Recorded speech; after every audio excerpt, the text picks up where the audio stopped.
Hello అందరికీ. గులాబ్ జామున్ అంటే ఎవరికి ఇష్టం ఉండదు. చాలా ఈజీగా అయిపోయే రెసిపీ, కానీ అది ఎలా చేయాలో పర్ఫెక్ట్గా కూడా తెలిసి ఉండాలి. అప్పుడే మనకి గులాబ్ జామున్ ఈజీ ప్రాసెస్లో స్పీడ్గా అయిపోతుంది, టేస్టీగా కూడా వస్తుంది. మీకు కావాలా ఈ రెసిపీ? ఫుల్ వీడియో నేను వీడియో కింద ఇస్తాను.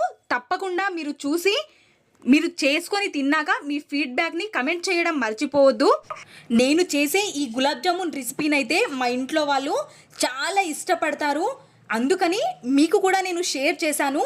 నేను చెప్పిన టిప్స్తో మీరు ఒక్కసారి చేసి చూడండి. నిజంగా నేను చేసినట్టుగానే చాలా పర్ఫెక్ట్గా వస్తాయి.